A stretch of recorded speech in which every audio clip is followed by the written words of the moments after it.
सकता है। रामभद्राचार्य जी का वक्तव्य आया। रामभद्राचार्य जी कह रहे हैं कि अभी मुक्तेश्वरानंद को एबीसीडी नहीं आती है राजनीति की, भारतीय राजनीति की एबीसीडी नहीं आती है।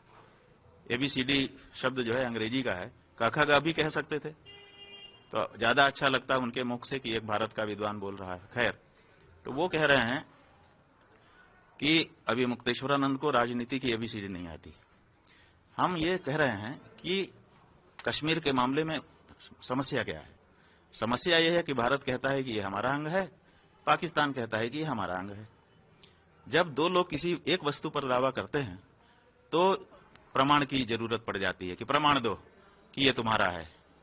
तो अब भारत को भी प्रमाण देना है, पाकिस्तान को भी प्रमाण देना है। तो भारत क्या प्रमाण देगा? अभी तक तो हमारे पास बड़ा प्रमाण था कि देखिए ये हिंदुस्तान का हिस्सा है, इसलिए यहाँ हिंदू कानून लागू है। रणवीर दंड संहिता जो राजा रणवीर जी के समय लागू की गई थी, रणवीर दंड संहिता विक्रम संवत 1979 विक्रम संवत में वो कानून बना है। उसके साथ ईस्वी सन नहीं लिखा है, विक्रम संवत लिखा है। विक्रम संवत हमारा हिंदुओं का संवत है। विक्रम संवत से जोड़ करके कानून पास किया गया है और उसमें 10 साल तक की कैद है अगर कोई गौ हत्या करता है। यहाँ तक कि गौमांस अगर किसी के पास पाया जाता है तो 1 साल की कैद और दंड उसके लिए भी घोषित है। इतना कड़ा कानून गौ हत्या के बारे में जिस स्टेट में हो वो स्टेट पाकिस्तान का हो सकता है। अपने आप प्रमाणित हो जाता है कि ये हिंदुओं का स्थान है, यहाँ पर हिंदुओं का कानून चल रहा है। तो कश्मीर हमारा है, इस बात का सबसे बड़ा प्रमाण रणवीर दंड संहिता थी। गौ हत्या का निरोध था, गौ हत्या को दंडनीय अपराध घोषित किया गया कानून था। उस कानून को धारा 370 हटाने के बहाने हटा दिया गया।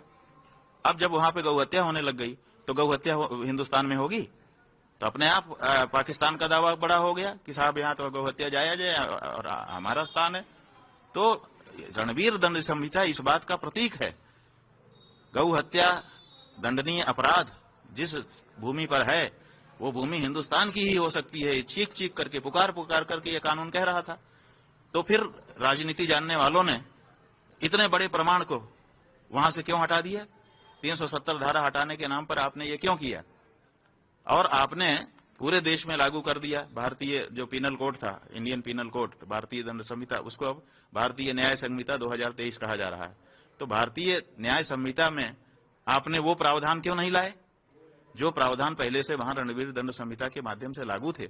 उनको आपने भारतीय दंड संहिता में क्यों नहीं स्थापित कर दिया? किस व्यक्ति ने मांग की थी कि इन दोनों कानूनों को हटा दिया जाए? किसी ने मांग तो नहीं की थी। रणवीर दंड संहिता की धारा 298 का और 298 ख वो किस कारण से भारतीय न्याय संहिता का हिस्सा नहीं बन सकी? क्यों हटा दिया गया? इसका मतलब है मतलब हम हाँ, गो हत्या पर जो प्रतिबंध परंपरा से वहां पर था, कानून था, उस कानून को वहां पे लागू रखा जाए ताकि गौ हत्या उस जगह पर ना हो सके। इससे दो चीज होती है, एक तो हम हिंदुओं की भावना की सुरक्षा होती है और दूसरे उस स्थान पर हिंदुओं का आधिपत्य रहा है, वहां पर हिंदू कानून चलते रहे हैं, इसलिए वो स्थान हिंदुस्तान है। ये बहुत बड़ा प्रमाण है। तो दोनों ही राजनीतिक दृष्टि से भी ये आवश्यक है और भावनात्मक दृष्टि से और धर्मशास्त्र की दृष्टि से भी आवश्यक है। तो हमने इसीलिए इसकी मांग की है। तो इसमें लोग कह रहे हैं कि हमारा वक्तव्य उल्टा है। उल्टा नहीं है, कंट्रोवर्सी इसलिए बन गई है। हाँ, आप 370 की मांग कर रहे हैं कि गो हत्या की मांग? भाई हम मांग कर रहे हैं कि 370 धारा हटाने के नाम पर जो आपने रणवीर दंड संहिता के धारा 298 का और ख हटा दिया,